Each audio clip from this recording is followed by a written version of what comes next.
Hello everyone, स्वागत है आप सभी का एक और नए वीडियो में। आई होप आप लोग अच्छे होंगे और आप लोगों का दिन अच्छा जा रहा होगा। और आज हम लोग बात करेंगे उस सप्लीमेंट के बारे में जो कि फिटनेस इंडस्ट्री में बोले तो जिम की दुनिया में बहुत ज़्यादा फेमस है, BCAA। और बिलीव मी, इस वीडियो को देखने के बाद आप लोगों को पूरा समझ में आ जाएगा और कोई भी वीडियो और किसी और के पास जाने की ज़रूरत नहीं पड़ेगी कि हमें BCAA लेना चाहिए कि नहीं लेना चाहिए। सप्लीमेंट कंपनीज बोलती है कि BCAA ले लीजिए, इससे जो है आपकी बॉडी रिप्ड हो जाएगी। जिम में जो लोग आते हैं जिनको टाइम हो गया थोड़ा वर्कआउट करते हुए, वो लोग बोलते हैं कि BCAA ले लीजिए, इससे जो है मेरे गेंस बढ़ गए, आपके भी गेंस बढ़ जाएंगे। और जो फिटनेस इन्फ्लुएंसर्स होते हैं सोशल मीडिया पर, वो लोग क्लेम करते हैं कि BCAA ले लीजिए, इससे जो है आपकी रिकवरी फास्ट हो जाएगी। तो ये सब सुन के हम लोग को लगता है अरे क्या सप्लीमेंट है बे, इसको तो ज़रूर ट्राई करना चाहिए, इससे मेरे गेंस बढ़ जाएंगे, मेरे रिकवरी फास्ट हो जाएगी, मैं बहुत ज़्यादा रिप्ड दिखने लगूंगा। लेकिन क्या हमें सच में BCAA की ज़रूरत होती है? The simple and one word answer is no. अब हम लोग समझते हैं कि हमें क्यों BCAA सप्लीमेंट नहीं लेना चाहिए। BCAA क्या होता है? What is BCAA supplement? BCAA means branch chain amino acids. हमारे पूरे 20 अमीनो एसिड्स होते हैं जो कि 3 कैटेगरीज में डिवाइड होते हैं। पहला एसेंशियल अमीनो एसिड्स, दूसरा conditionally essential amino acids and तीसरा नॉन एसेंशियल अमीनो एसिड्स। अब हम लोग ये तीनों कैटेगरीज को समझते हैं। सबसे पहले non essential amino acids. Non essential amino acids वो एसिड्स होते हैं जो कि हमारी बॉडी खुद से बना लेती है, हमें इसे बाहर से नहीं लेना पड़ता है। अब हम लोग समझते हैं essential amino acids. Essential amino acids हमारे वो एसिड्स होते हैं जो कि हमारी बॉडी खुद से प्रोड्यूस नहीं कर पाती है, तो इसे हमें फूड के फॉर्म में लेना पड़ता है, मतलब फूड से लेना पड़ता है। And conditionally essential amino acids. Conditionally essential amino acids वो एसिड्स होते हैं ये हमारी बॉडी कभी बना पाती है, कभी नहीं बना पाती है। तो जब हमारी बॉडी स्ट्रेस में होती है या फिर हम लोग बहुत ज़्यादा वर्कआउट करते हैं तो तब ये हमारी बॉडी नहीं बना पाती है ऐसे, तो हमें इन्हें बाहर से लेना पड़ता है, मतलब फूड से लेना पड़ता है। और जो हमारा BCAA है इसमें हमारे 3 अमीनो एसिड्स होते हैं, लूसीन, आइसोलूसीन और वेलिन, जो कि हमारे एसेंशियल अमीनो एसिड्स हैं। और इन तीनों में से जो हमारा लूसीन एसेंशियल अमीनो एसिड्स है वो सबसे ज़्यादा रिसर्च अमीनो एसिड्स है। और रिसर्च हुई थी और रिसर्च में देखा गया था कि लूसीन एसेंशियल अमीनो एसिड्स हमें सबसे ज़्यादा मसल प्रोटीन सिंथेसिस में मदद करता है। तो यह रिसर्च सुनते ही फिटनेस इंडस्ट्री में एक बवाल आ गया, अरे लूसीन तो सबसे ज़्यादा प्रोटीन सिंथेसिस बढ़ाता है। तो सप्लीमेंट कंपनीज को एक जरिया मिल गया BCAA बनाने का। देखो ये रिसर्च में बताया गया है कि लूसीन हमें प्रोटीन सिंथेसिस में मदद करता है। लेकिन क्या सच में BCAA हमें प्रोटीन सिंथेसिस में मदद करता है? जी नहीं।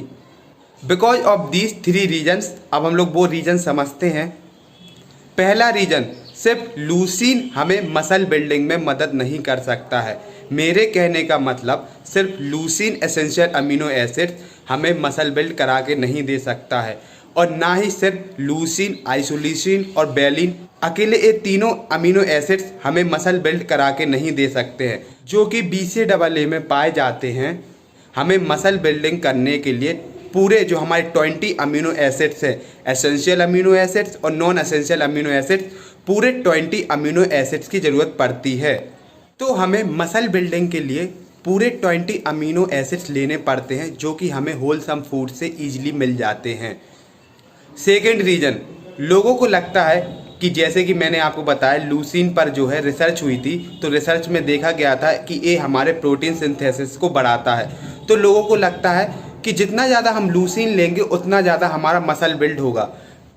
लेकिन ऐसा नहीं है, क्योंकि हमें सिर्फ 0.5 ग्राम ही लूसीन चाहिए पड़ता है अपनी मसल प्रोटीन सिंथेसिस को बढ़ाने के लिए। जी हाँ, 0.5 ग्राम, जो कि हमें ईजिली मिल जाता है होलसम फूड से, जैसे कि चिकन हो गया, एग्स हो गया, पनीर हो गया, वे प्रोटीन हो गया। सिर्फ 5 ग्राम प्रोटीन में ही, 5 ग्राम होलसम फूड के प्रोटीन में ही हम लोग को 0.5 ग्राम लूसीन मिल जाता है। और लोग क्या करते हैं, इसकी डोज बढ़ाने के लिए वो BCAA सप्लीमेंट लेते हैं, लेकिन हमें ये नहीं लेना चाहिए, क्योंकि जैसे कि मैंने आपको पहले ही बताया हमारी बॉडी को सिर्फ 0.5 ग्राम ही BCAA चाहिए पड़ता है प्रोटीन सिंथेसिस करने के लिए। और जब हम लोग इसको बाहर से ज़्यादा लेते हैं, जैसे कि 2 या 3 ग्राम से ज़्यादा कर लेते हैं, तो हमारी बॉडी उसको पूरा वेस्ट कर देती है थ्रू यूरिन। थर्ड रीज़न, क्योंकि जो BCAA होता है वो डायरेक्ट हमारे माउथ से हमारी मसल्स तक नहीं जाता है, वो पहले हमारे इंटेस्टाइन में जाता है और फिर इंटेस्टाइन से हमारे ब्लड स्ट्रीम में, और वो इंटेस्टाइन से भी डायरेक्ट हमारे ब्लड स्ट्रीम में नहीं जाता है। क्योंकि क्या होता है, हमारे इंटेस्टाइन में भी हर एक अमीनो एसिड्स का डोर होता है, मतलब एक गेट होता है जिसको हम लोग ट्रांसपोर्टर बोलते हैं।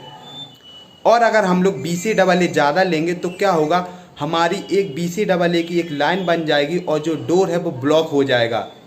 और फिर क्या होगा, फिर हमारी जो बॉडी है उसको टॉयलेट के फॉर्म में बाहर निकाल देगी। तो अब आप ही बताइए, अगर हमारी बॉडी में BCAA ज़्यादा होता है और वो हमारी बॉडी बाहर निकाल देती है टॉयलेट के फॉर्म में, तो हम लोग क्यों BCAA सप्लीमेंट लें, क्यों इतना सारा पैसा उस पर वेस्ट करें। बहुत महंगा सप्लीमेंट आता है, 2000 से ऊपर ही आता है, तो क्यों हम इसको परचेस करें। और हमें जितना BCAA चाहिए पड़ता है वो हम लोग ईजिली किसी भी होलसम फूड से पूरा कर सकते हैं। कोई ज़रूरत नहीं है हमें एक्स्ट्रा BCAA सप्लीमेंट लेने की। और अच्छा होगा अगर आप इन पैसों को सेव करें और इन पैसों को अपनी डाइट पर लगाएं, या फिर कुछ अच्छे सप्लीमेंट्स पर जो कि काम करते हैं, जैसे कि क्रिएटिन, वे प्रोटीन, और क्रिएटिन के साथ ALA। मैंने इसके ऊपर पूरी एक वीडियो बनाई है कि कौन कौन से सप्लीमेंट काम करते हैं, आप वो देख सकते हैं।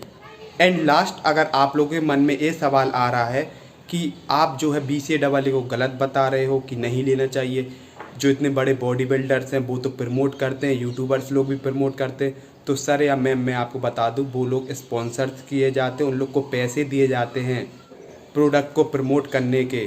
और मैं आपको ऐसे ही नहीं बता रहा हूँ, उठ के आया और बता दिया। मैंने भी डिप्लोमा इन पर्सनल ट्रेनिंग का कोर्स किया हुआ है, मतलब मैं अभी कर रहा हूँ। थ्योरी पोर्शन पूरा कंप्लीट हो चुका है, अभी प्रैक्टिकल पोर्शन बचा हुआ है, और स्टडीज़ के बेस पर बता रहा हूँ, जो स्टडी हुई है उस बेस पर बता रहा हूँ। आगे अब आपका काम है, मानना है आपको मानिए, नहीं मानना है मत मानिए।